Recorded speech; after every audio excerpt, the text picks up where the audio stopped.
Hello and welcome back to Odd Ones. This is the world of odd ones where we're odd and we are the ones. And I'm here with my beautiful, gorgeous wife, Lara, once again. Dun dun dun. Wait, that's pensive music. Anyway, go on. Okay. It fits. So, we are going to be talking about a conversation that I had at a location with somebody that I know you need to meet. And I'm How going to mysterious. I'm going to keep it very cryptic because, I didn't ask for permission to tell this or anything like this. And, I don't want to throw anybody under the bus or anything like that. So, I'm going to keep it very cryptic, but it's a lighthearted one. But I want to get your opinion on it. Okie dokie. Okay? So, It's your turn now to Yes. have the subject, and I'm clueless. yep, that's exactly right. So, I was talking to this young lady today, not today, it was yesterday, I think it was, and she was talking about how her and her husband really don't ever fight. Like, they've been together for a while, they don't fight, nothing ever comes up. And whenever she does feel angry or whatever, she normally does the right thing. They both kind of do the right thing. They separate, they think things over, and then they come back and have the conversation. Great thing to do. Take that advice and run with that. But I guess there's a instance where, and I'm just going to throw something out there. While you're cleaning, I'm going to use me and you for an example, and I'm going to come up with a example similar to what she was talking about. Say you and I clean together, right? And, whenever we're cleaning, I put my shoes up on the counter, right? And the first time you say that, you're like, okay, don't do that. And then after a few times of doing that, and you're telling me kindly, you're telling me professionally, you're telling me in every logical way that I know how to comprehend it. Finally, you're at the house, you're cleaning, you're mopping, and I'm doing something else that requires my full attention. And I'm also trying to get the shoes out of my way, so I put them up on the counter. In this case, explosion, yelling match, a little bit of tit for tat, because it's been a multitude of years where the situation has been going on. The shoe finally dropped. Sorry. Get out of here. So, You wanted my opinion. I have to stay. yeah, I you're am right. hilarious. I put the Lara in hilarious. Get out of here Okay. with those jokes. But the advice that I gave, this is only one side because I told her very specifically that. Do you want my untainted advice or my untainted thoughts? Or are you going to share Sure, yours? you can No, give I'm yours just first. curious. I first do want to preface for people who are out there, because as you were telling me this, I thought about all the satire about, a guy talking to a woman at work about her relationship. So while we have a relationship podcast, Yep. I think it would be important to share with the viewers about the appropriate response when a woman comes to a man and is sharing marital. Well, this was the situation that we were having. We were talking about the podcast, and I was like, yeah, we have this relationship podcast. I mentioned you a plethora of times. She's mentioned her husband a plethora of times. And,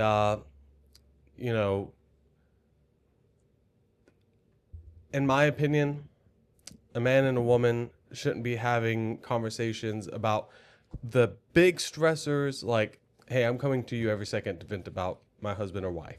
Sure. That is definitely not what was going on. Red flags. And yes, that is definitely not something that was going on in this situation. And, I told her the husband's perspective. And then I said, but if you really want a good answer, I would have to get my wife and have her come in here and talk to you about that. So, this situation was coming more of a coaching situation. Nobody was bad mouthing. She wasn't saying, oh, my husband's such a terrible person. It was more of like I can't believe we fought for the first time. It more or less blows my mind that happened and I allowed it kind of situation. She said nothing but positive things about her husband throughout the whole story, except for that one, putting the shoe on the counter situation Right. thing.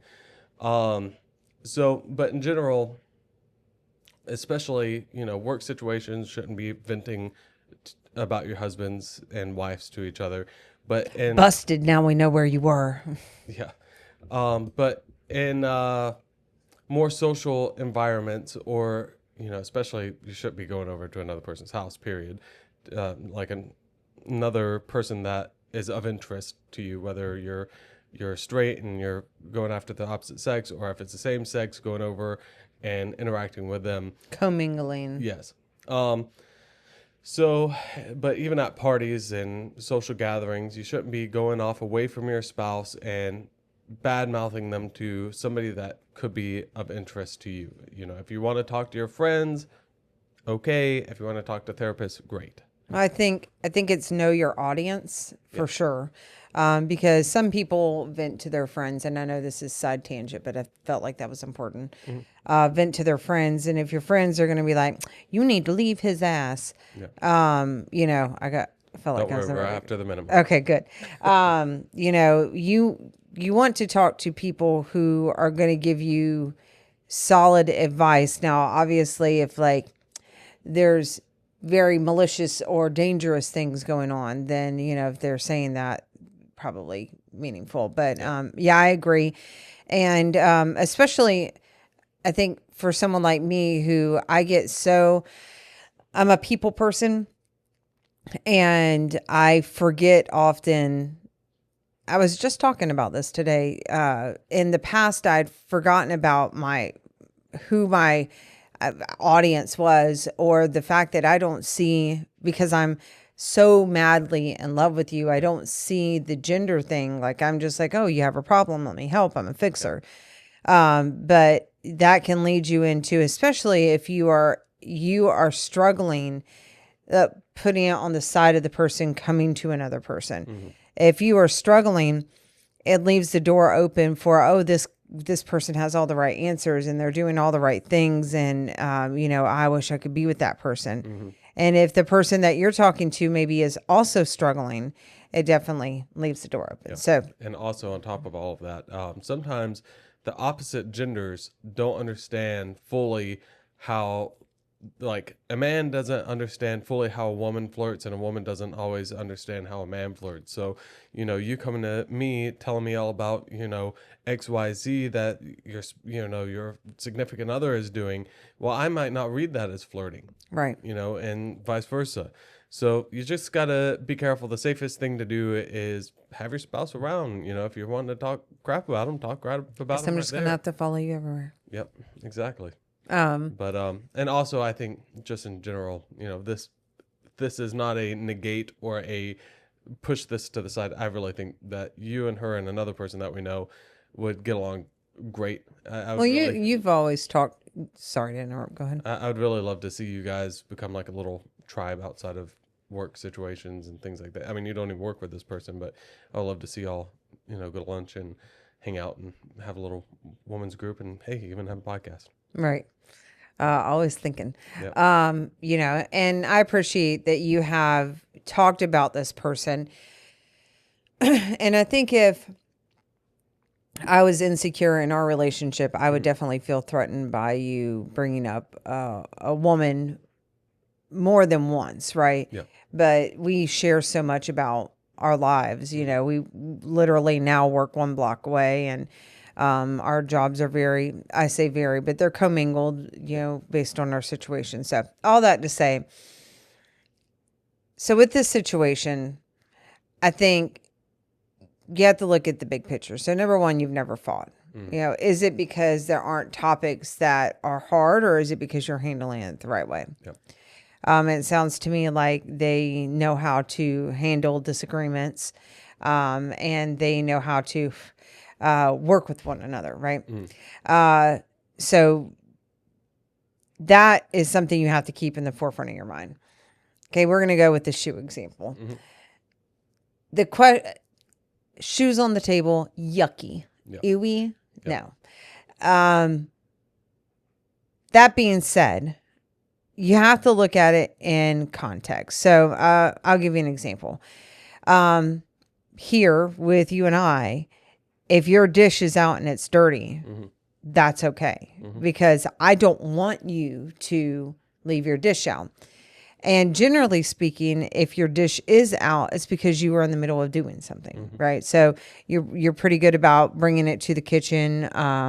Another example is when you are doing like projects, you'll leave the tools out, and not with the expectation that I'm going to come behind you, even though I do, but with the fact that you were working on something, much like it sounds like in this circumstance, and you moved on to the next task. So it's not that I don't believe that you wouldn't deal with it. I just know that your mind is like, I'll get to that later. Let me keep moving on.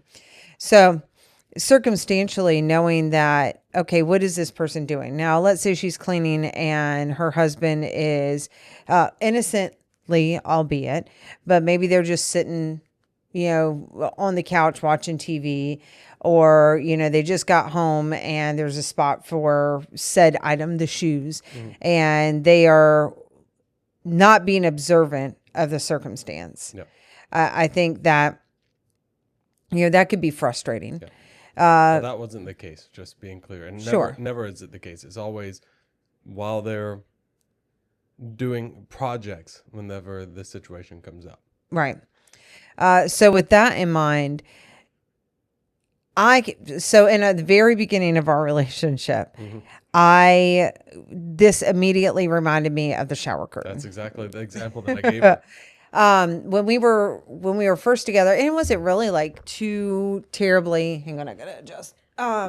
It wasn't like it was a brief time and this started, but when we, probably about 3 or 4 years in, you would take a shower, and Speaking of the shower, sounds right, like Aaron's in the shower. You would take a shower and you get out and you leave the shower curtain open. And I always try to my hang on, modum operandus. I knew it. I just couldn't get it out there. We gotta keep a dictionary and a thesaurus around here. Right. If you can't use it appropriately, don't use it. Anyway, jokes. But you would leave the shower curtain open. And for me, when I got out of the bathroom, I try to reset it. And this is the way I just operate in general. I get out of the bed, I'd like to make it. If I take off my clothes and change out clothes, I like to put all the hangers back, whatever. That's just how my brain works. But man, did it get under my skin. Oh my gosh. And I would go in there, and the first few times I was like, and we had this starkly white bathroom. With a black shower curtain. So if it was open, it was noticeable to me, right? And I paid no mind to it after, for the first few times, but it started to really irk me. Excuse me. Dang soda waters. And then I mentioned it to you. I was like, hey, can you just close the shower curtain? And I'm sure I didn't say it nicely, but even if I did, I said it to you. You kept doing it. Said it to you. You kept doing it. And then it got to the point where I was sarcastic. Look, just close the shower curtain. It's almost like I'm doing it to piss you off. Right. Like, come on. It's like, it's not like you even had to go anywhere. Like, it's attached. It's not like you have to bend over. It's a swiping motion. I don't look back. Huh? I said, I don't look back. Right. No, you get out and you're gone. And I got so ate up with that, and it felt like disrespectful. Like, I've talked to you about this. It's not hard. I try to handle all these other things around the house, and you can't close the shower curtain behind you. And to you, that shower curtain was not on your radar, was not a part of, like, you're going to get in there eventually anyway. What is it hurting? We're the only ones who look at it. It's not like it was the guest bathroom or anything like that. So what's the big deal? I do have to say, she gave me a pretty good perspective whenever we were talking about this. She was like, everything in the bathroom has to dry, and it can't dry if it's not open. If it's not closed. So I was like, oh, okay, that's fair enough. Does that mean I'm still going to leave it open? Probably. And so, well, and that's to get to the point of the conversation. Now and I'll fill in the Oreo with the cream filling here. What? That Is that sounds an delicious. analogy? I don't know. I don't have beernisms. I don't give two poops about the shower curtain. Yeah. And if you left it open every day for the rest of our lives, I don't care. No. What was going on at the time is that there were other things in the background that I didn't feel like you cared about what I was saying, that my love cup, if you will, wasn't being filled. No. And so that shower curtain became the symbol of the lack of the lack of love that I was feeling. And not that you didn't love me and not that you didn't show me in other ways, but it's like I specifically asked you to do that and you continued to just disregard it. Yeah. And you had to, every time you showered daily, for the most part, I'm just kidding. You showered daily. And so it wasn't like it would not be something that you faced every day. And I think we had this conversation within the last few months about the shower curtain, and the shower curtain was never the issue. And now, like, I get a little giggle out of it, when I do close the shower curtain behind you, because it's a way that I can care for you. So something that used to eat me alive inside, it felt like, is now a little reminder of, oh, I get to take care of you. And it feels like a pleasure to do that for you. So I'd have to say, number one, yes, shoes on the counter, ew, right? However, is there something deeper behind that? Because if I put that into perspective of us, right? And I'm mopping, right? And you're doing something else and you put the shoes on the counter and I've talked to you about it. I have to question, is it the shoes on the counter that bother me that much, albeit gross? I can clean the counter. Yeah. Or is it something deeper rooted? Is it that I feel like you're not listening to me or you're not caring for me or I don't feel heard? I don't feel, or am I really that? I mean, there's some things that you could really be that bothered by, if you were to, I don't know, leave, like if I'm doing the dishes and you're leaving chunks of food in the dishwater and I'm the one to have to deal with it, that would bother me. Yeah. And so if we talk about how to handle that, I think number one, you got to ask yourself. And adding to that list is your partner underplaying what is going on? So for instance, if I put the shoes up there and you're like, hey, can you please put the shoes down there? I'm like, oh, it's no big deal. Well, now that's devaluing it. devaluing your emotions and your thoughts towards that situation. Right. Yeah. I mean, we're not even taking into consideration the response. I think step one is to evaluate, is this an issue because of it itself, or is there something deeper? In counseling, there was something that it wasn't till very recently that made sense to me, is being curious about why you feel a certain way. Like, I don't know what that was. In your tongue. Be curious about your emotions. And I didn't get it because I wasn't capable at that moment of pausing and recognizing, hey, I'm getting that feeling in my chest that I get every time things start to get heated. So, yeah, it sounds to me like they have a pretty good hold on understanding emotions and processing. But are you feeling that your partner isn't hearing you about this and other things, or is it this thing specifically? So if it's you're not being heard about other things, I think that bringing up like, hey, step one is, when you place the shoes on the counter, it becomes, bothersome to me. It bothers me. Can you please not do that? So let the person know. It could be, and it may take you some time to process that. I'm not saying don't say, please don't place the shoes on the counter, but how you approach it matters and how they respond matters. Because if your partner comes back and they're like, it's not that big of a deal, that does devalue. And we've both done that to one another. Like, hey, what you're saying is trivial. And to you, the shower curtain was not a big deal. And you may not I wasn't aware that it was something deeper rooted, then how could you be aware? It was not a big deal. Okay, so let's say her partner responds like, "Oh yeah, I won't do that," Yeah. and they do it again. You know, you have to decide in that moment: is this triggering a feeling in me over the shoes, or is it again something deeper? And so let's say she said, "All right, I'm gonna go to my partner and say, listen, you put the shoes on the counter again. That really does bother me." I think identifying your feelings and saying, hey, that makes me feel, now, let's say it's not a deeper rooted issue, but it's really the shoes. It makes me feel uncomfortable. It really grosses me out. I think that, is good enough feeling word. And when you do that, it gives me XYZ feeling. It would go ahead. Touch on that. You don't want that part to be too long and drawn out, Right. because I could definitely see where if I came, put the shoes on the table, and you came to me and was like, "Oh, well, that makes me feel like you don't care about me." And plus, where the heck have you been walking? You've probably been in bathrooms. You've probably been, on the freaking sidewalk and the handy wave, whatever. And whenever you come at it like that, it's like an attack almost. Defense. Oh yeah. When you share feelings with somebody and you're sharing your feelings, it's never supposed to be about them. Yeah. Because your feelings are your feelings, and Realistically. using the right words is super important.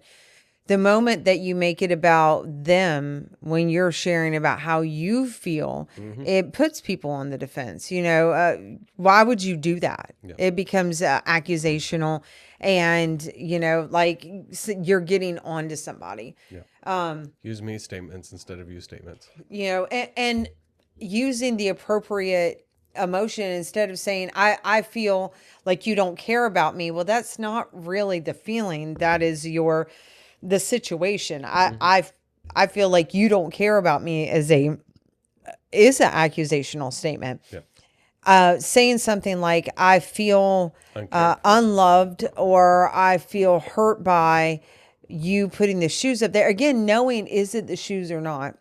Super important, because to that person, why would you feel unloved because I put shoes on the counter? And just to get into that, like Lara said, keep on, or like you said, I try not to think of us as I mean, person, if you're looking at them, yeah, then.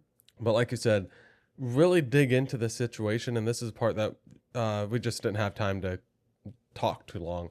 But if I could have told her one thing, I would have said, really dig into why are the shoes on the table such a big deal? Like, why is it, to this point, and why was it even on your mind in the first place? Obviously there's disgusting factor, but whenever you're growing up, were you the type of person that had to take care of the whole house? And now because of that, you kind of have this way of doing things that you like to do in the way that you want it done.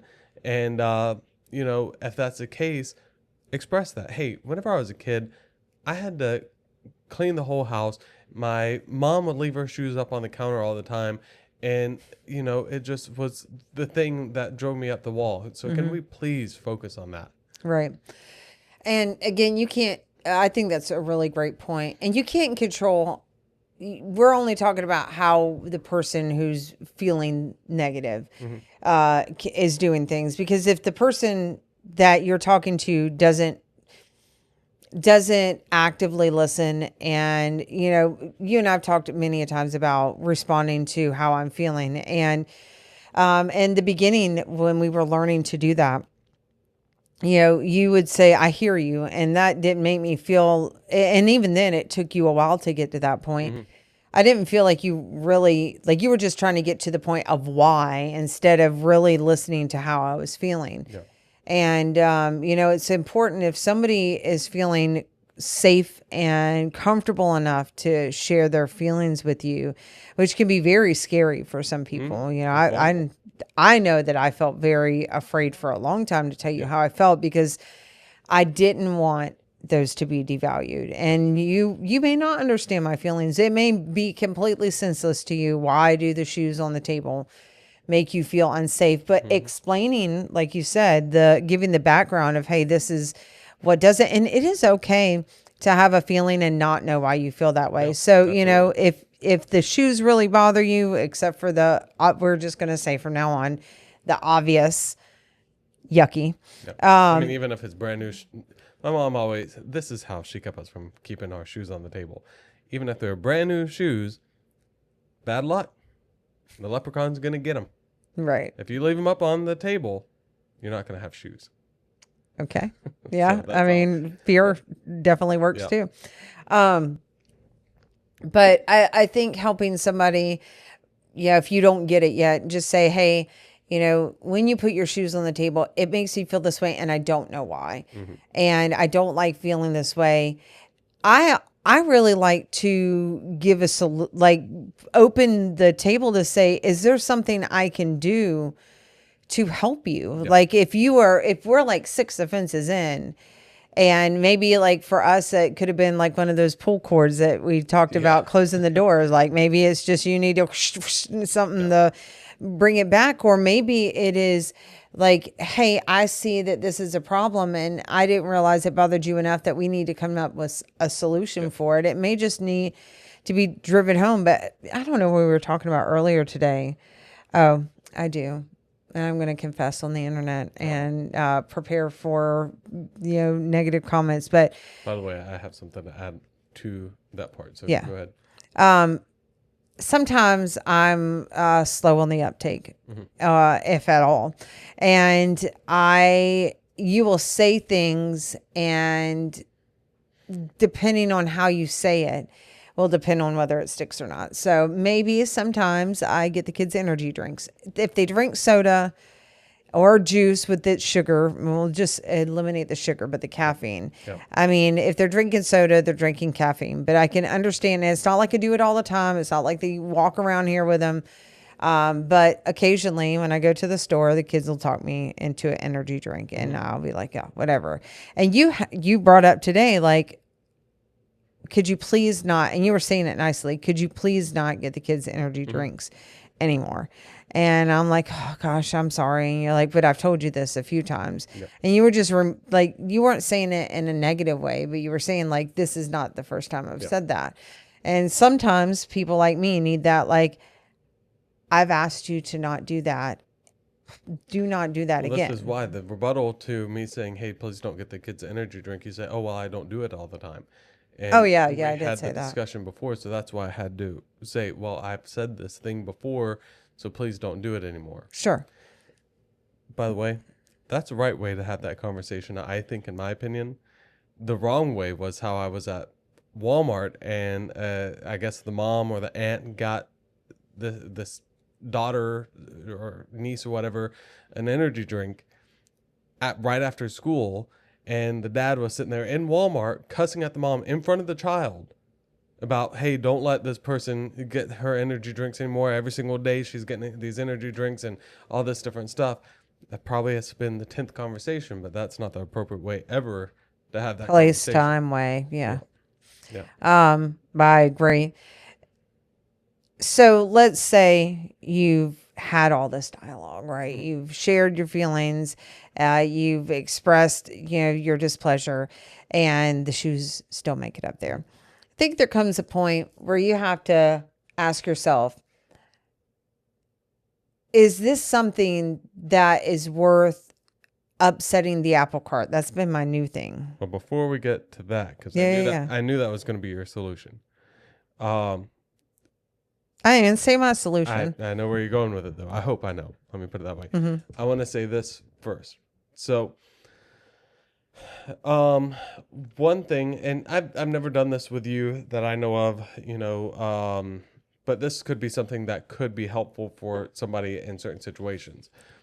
You're not going to come at this. I'm doing a lot of preface here. You're not going to come to this situation as a mom or as a dad or an authority figure. You're going to say, hey, like, I see that the shoes are on the counter again. Can you please go get those? And if that person has to go get those shoes off the counter every single time, they're going to remember eventually because they're not going to want to have to backtrack back and forth every single day to get these damn shoes off the damn counter. They're going to want to, I'm ready to sit down. You know what I mean?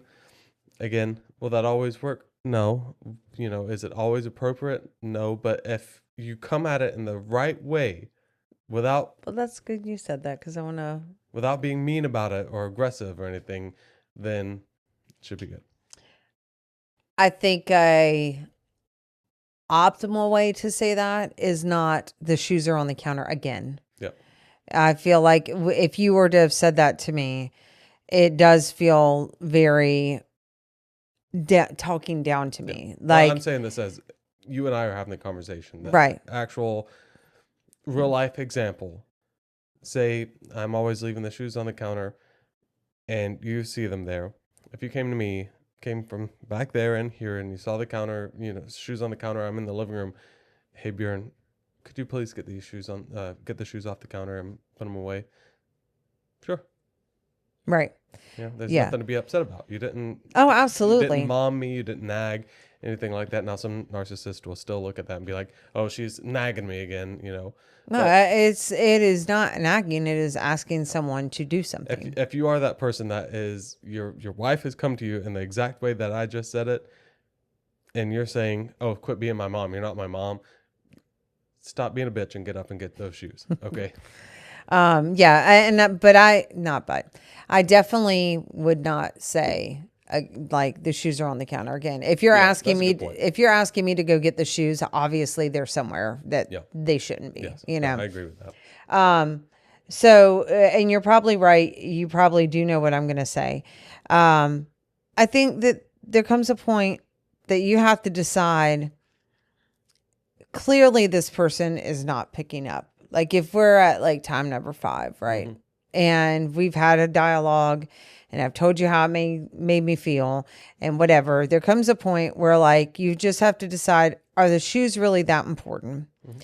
And I would bank if you have, if you know, well, let me backtrack a little bit.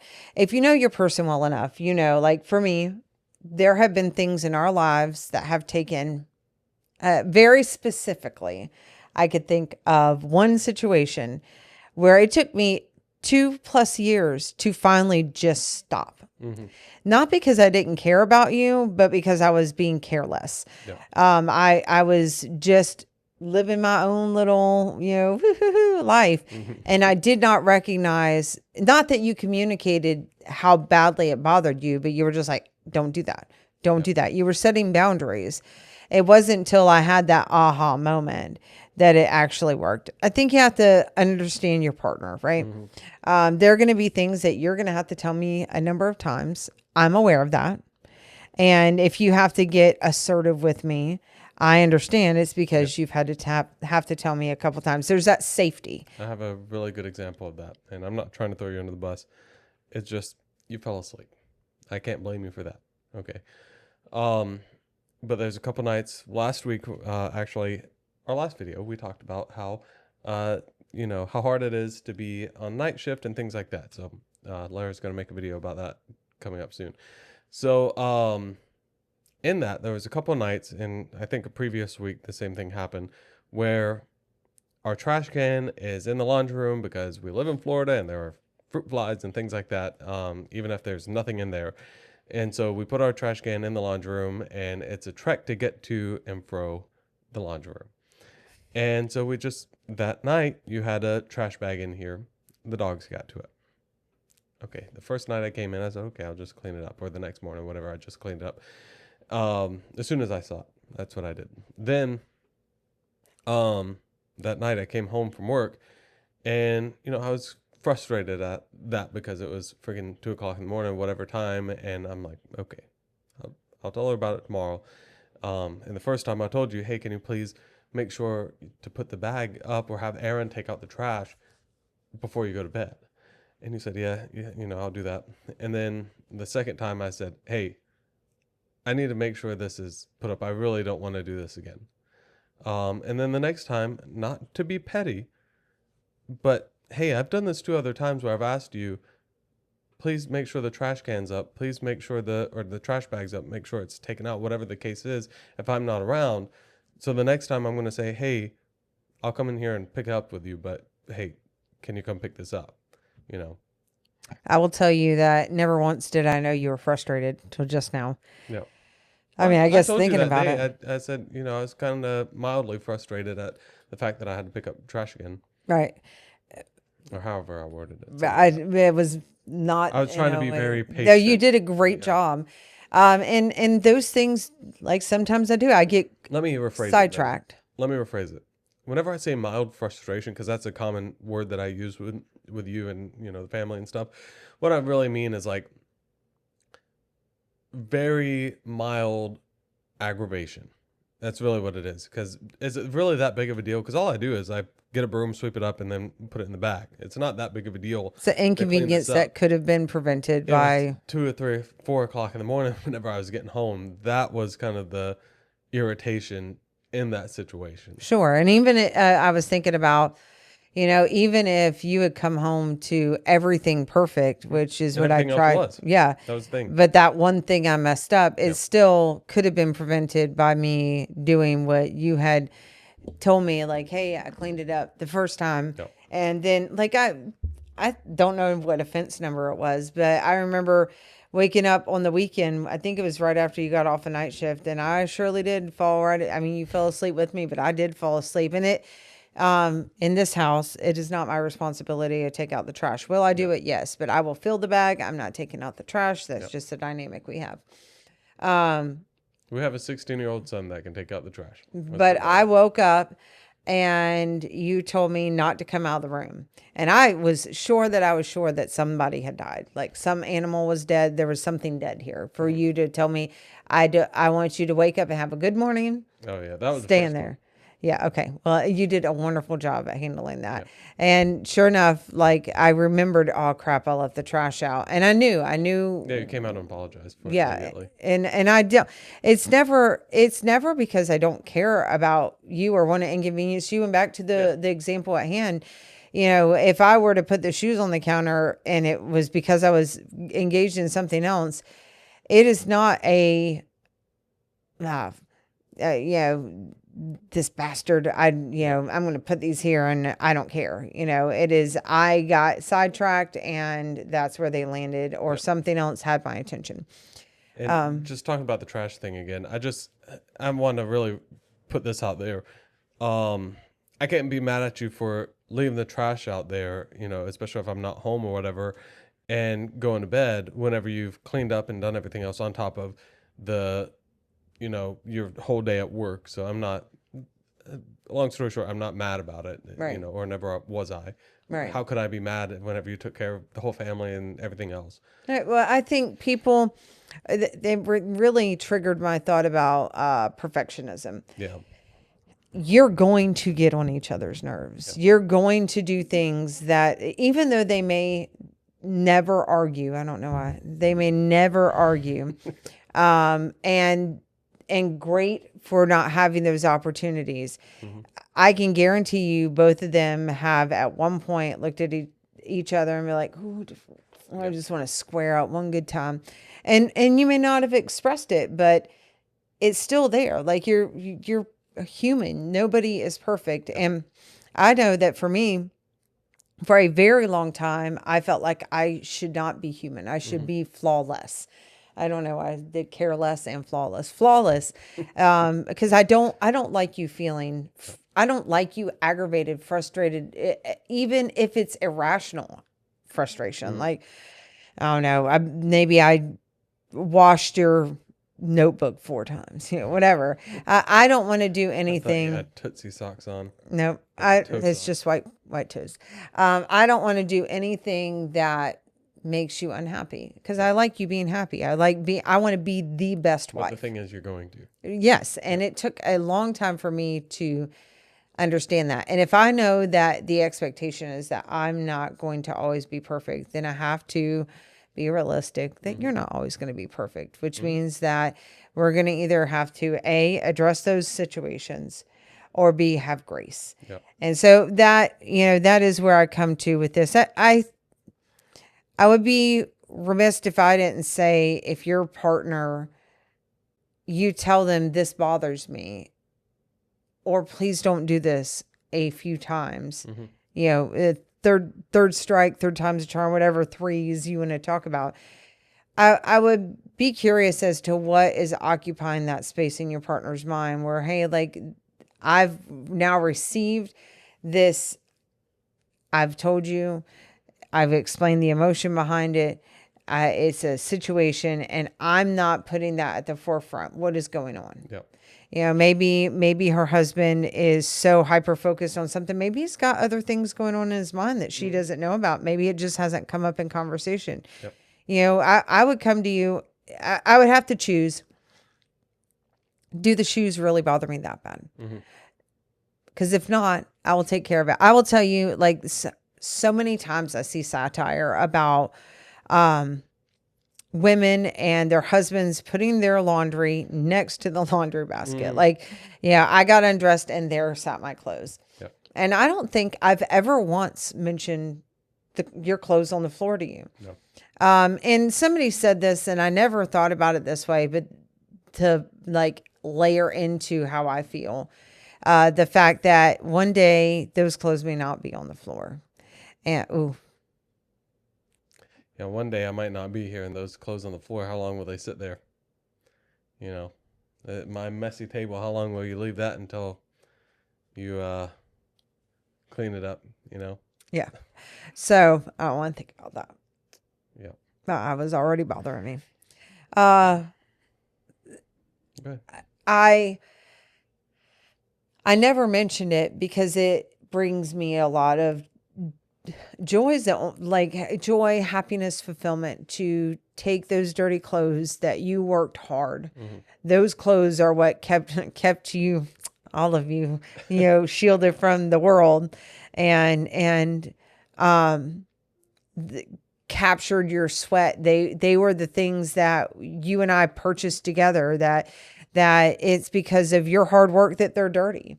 And so it is reframing that situation can often change how you feel about it. So, you know, if I were to just think about the shoes, those are the shoes that get up every morning and take you to work and go outside and mow the grass, and that keep you protected. And those shoes are what pay our bills. And, you know, do I want them on the table? No, but I have your shoes to put away.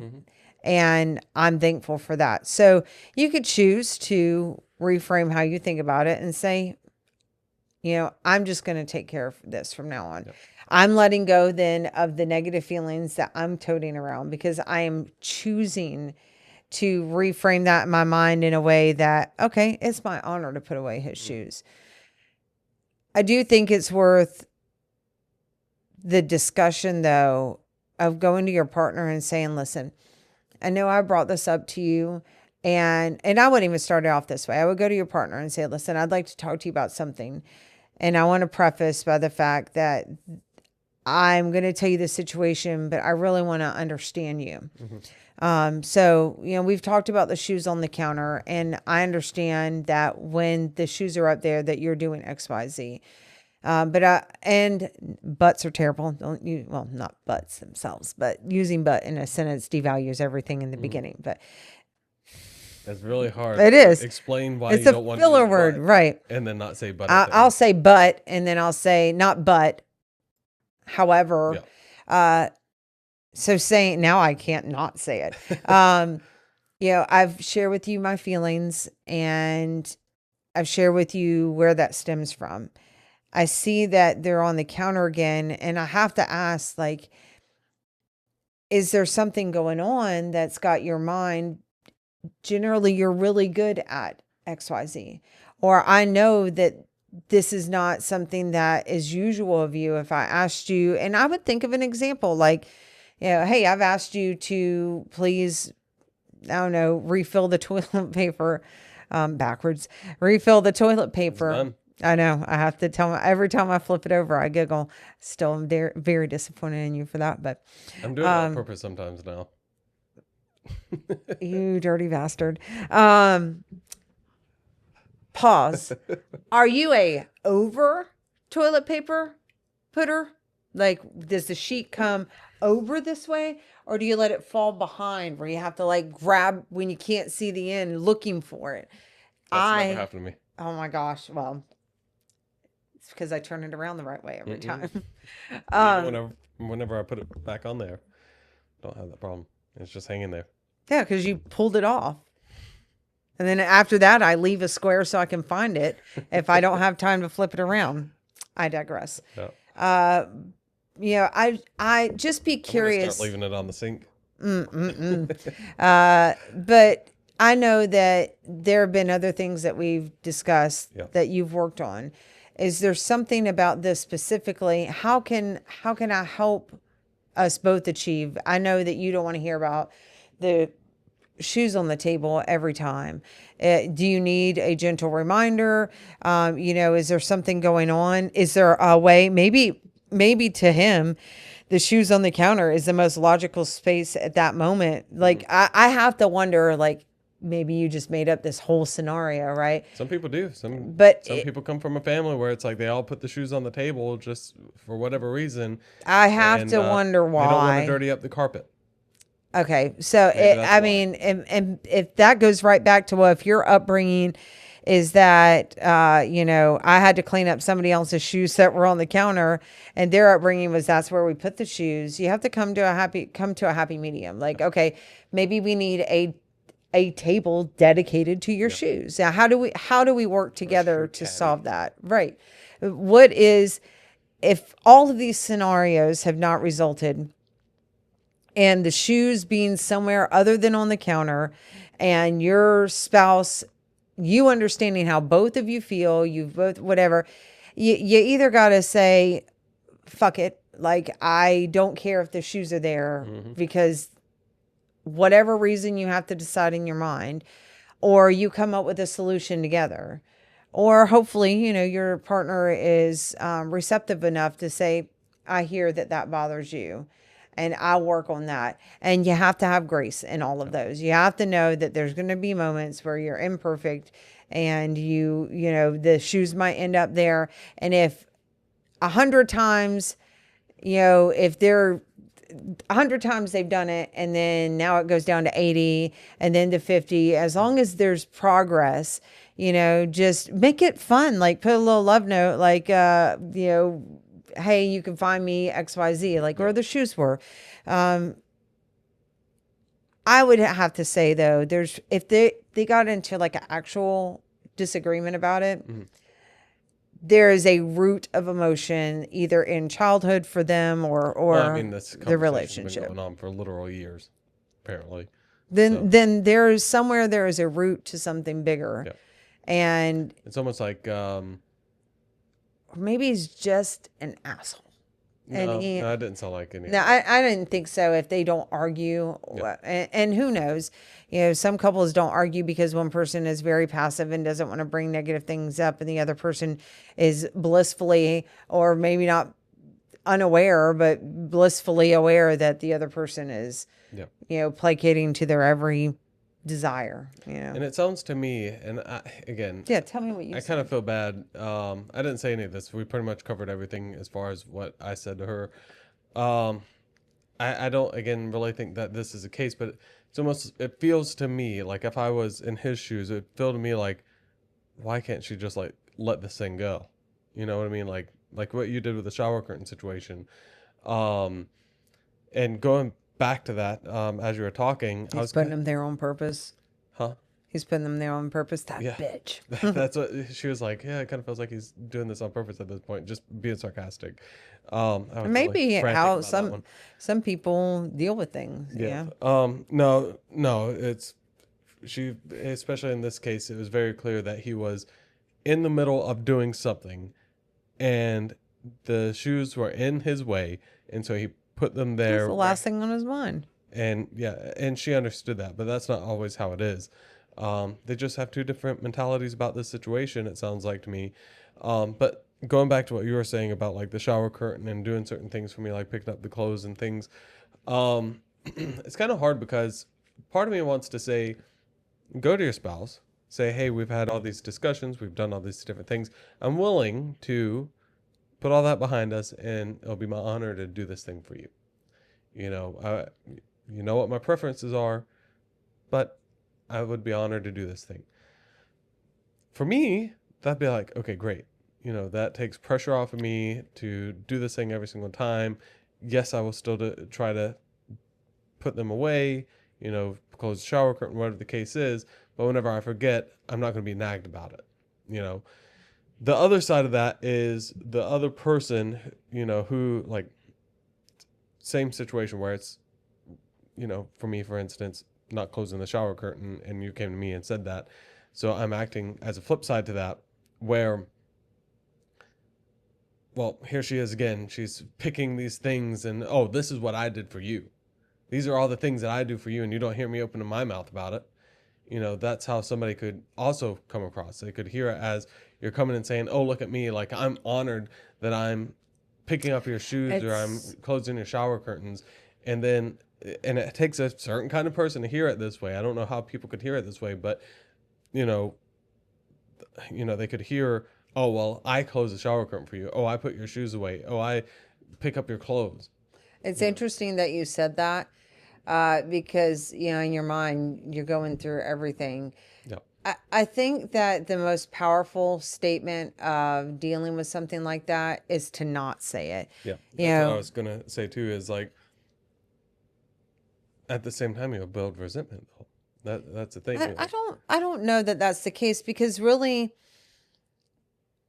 I mean, maybe bring it up if it doesn't sound like they have that kind of dynamic, but no, I'm saying in general. I'm not talking about right. this situation. I'm talking about like to the audience here, like if you're right. going through this too. Right, but if it's your honor, if you mean you're saying that, you putting up the shoes is just gonna be like you're gonna just do it because it is your honor. And there are things that I do for you that I don't bring to your attention. And same here. It's like, why am I gonna bring up, I don't know, picking up random stuff, that has been left behind, or there's a lot of times where you're going through it with your ADHD and you leave your cup or your drink, and obviously I'm using this as an example. I'm not just trying to bring it up, whatever. But anyway, you leave your drink where in the cupboard where we have the mini fridge. You put it right above that. Oh yeah, yeah, that's the landing spot. Okay, I'm just gonna pick this up for her. Like, why would I come to you and be like, don't do that? It's my honor to take care of this for you. I think that if you are choosing to let that go, actually I have a really good thought for that. We had a conversation about verbiage, right? I was sharing some feelings with you, and what I was sharing was very trivial really in that moment, but those feelings were very real. And you told me that it was drama. And because the situation didn't matter, and that really hurt me. And I expressed to you a number of times, like, please don't say that. Like, that is triggering for me, whether it's because of you or my past.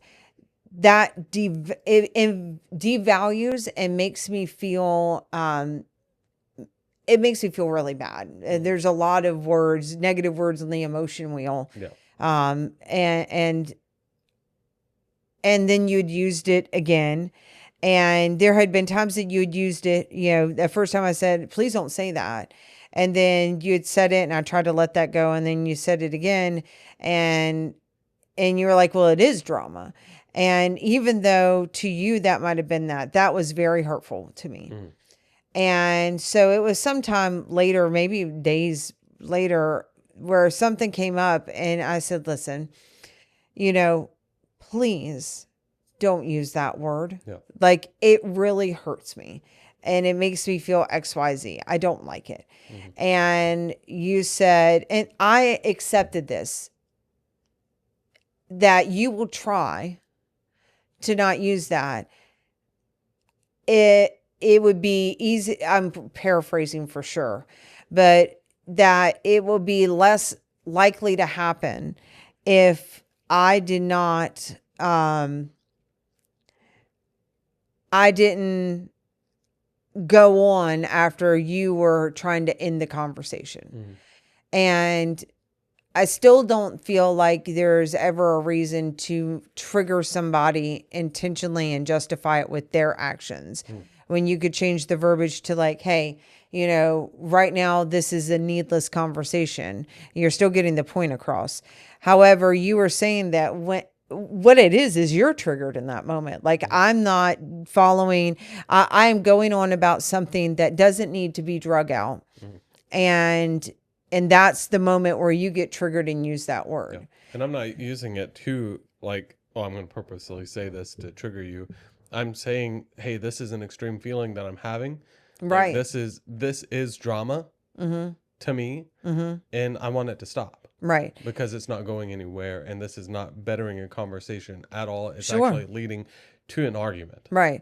And there and you have to be receptive. And I think I was very thankful that you were receptive, where I recognize, and we both were, I recognize that, yes, that's true. Most of the time when you use that word drama, it is that exact situation where you could foresee something. Yeah.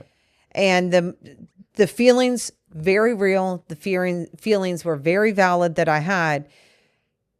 However, they were temporary, and they were just because it had gotten out of hand. Yep. It It's was almost like they're valid, but it's almost like this actually in a conversation. All feelings can be valid, but if they're going out to hurt somebody else, well, you have to be set to the back of the line, because if you're hurting somebody else, you got to be putting time out for a minute. And that doesn't have to be with your language. It just could be that you're flooded, and it didn't matter what I said at that moment. Like I wasn't trying to hurt you any more than you were trying to hurt me with the word drama. But that me continuing to have any conversation at that moment was hurtful. And so, because if you had said that to me, the first initial reaction I had when you said what just now said it was like, I've never said, I was respectful in everything that I said, but it was me just speaking in general. The time that I last brought it up was you were fine. I didn't drag things on. I just come to you, and you use the word drama. And I was able to tell you when I brought it up later that when you said, hey, well, don't do this, and that will be, it wasn't like, I don't want to paint the wrong picture. You didn't say, well, don't do that, and I won't use that. The last time you brought it up actually was, I was talking about the kids. You came back from the kids' rooms, and I had said something about their drama, and I think you took it as me talking about you being dramatic, and you said, hey, can you please not say that? In the moment, you said it just like that. Hey, can you please not say that anymore? It causes these feelings. And I said, okay. And I tried to refrain from saying that. That did happen. That was not that conversation. We have had this conversation more than once. Yeah. Shoes, exact same thing as the shoes. Yeah. I said that, and then again later you said it. And I totally, like, you clarified. I don't think you should use drama for any of their stuff. With me, smack talking as parents, vent to one another, fine. But if you're talking about, I think it had to do with my birthday, and I got emotional. I was just emotional at that moment. Yep. And you had said it, and it was at some point later in the bedroom where I was talking about it, and you said, I'll do my best. If I think you could have probably worded it differently, but the gist, your heart was in the right place. Yep. I'll do my best. It would be helpful. It would go a long way if you didn't continue a conversation that didn't need to be continued when I'm telling you, hey, I see it's going down the wrong path. Your heart's in the right place. I understood. But at that moment, I expressed to you, like, hey, all those things that you're telling me are helpful. For you not to use that didn't happen. Not this time. This is just a piece of your vocabulary that I really need you to work on. Yep. And you've received that. It didn't have to be this, oh my gosh, you're right. I'm so sorry. You told me what would be helpful for you. And I told you I would work on that. And I told you, hey, I don't like it when you say that. So I think there are little things here and there that you can do in that kind of conversation. Like, hey, listen, I see that the shoes it's been a situation where we clearly are struggling with that. Yep. I'm going to do my best to let it go. Will you please do your best to try and work on it? And then you have to decide at that moment, and that's something internal with you. You got to do your own work. Is if I'm going to say I'm going to let it go, you got to mean that. You got to mean that shit. You can't go to the other person and say, I'm going to let it go, but deep down inside, you still have resentment. Like if you're going to let it go, you've got to tell yourself whatever you got to tell yourself. Like, okay, the working shoes, right? Or make it playful. Like, come find me, whatever it is to help you get through that. But the moment you tell that person, I'm going to let that go, you better let it go. Otherwise, you're being deceitful. And those feelings are going to fester, and it does become resentment, and it's going to blow up at some point because there will be something else. There will be things that work each other's nerves. It's about understanding, and then how do you work around that? Yep. And the last piece of advice that I have for everybody is start a relationship podcast, because then you'll say things like this, and the shower curtain has been brought up quite a bit in our podcast in general, and because of that, it replays in my mind, and I'm not perfect at it, but I actively try to close it behind myself. That way it doesn't have to be a conversation or anything like that. Which it wasn't from the time I let it go. No, well, I mean, there's been a couple times that as a joke, mentioned as a joke, but still been brought up. But oh yeah, I thought that was our shtick, like the whole shower curtain. No, I'm not aggravated or upset about it. Wait a minute. I'm just telling you, in my mind, what happens because we have this relationship podcast. We're giving advice like that, like we've done through this whole podcast, and it just makes me replay it in my mind. Plus, I'm editing it. Plus, I'm listening back to it, and it's like, okay, got it. And so I free nagging, yes, yeah, felt like it. But yeah, so start a TikTok about relationship stuff or a podcast or whatever, or just work on it. It's funny because I do every time I close it, I enjoy it now. Like it's just, it is symbolic of, and I didn't think about it being symbolic in a literal sense till now. Like it is meaningful in a way that I never put words to, but, of us closing the curtain on old us and moving forward, and how literally I can't see any of that past stuff because that's good. Anyway, so I love it. Saying start a relationship podcast. Just don't compete with ours. Unless you're going to give really good advice that we could take and then use in ours. Yeah.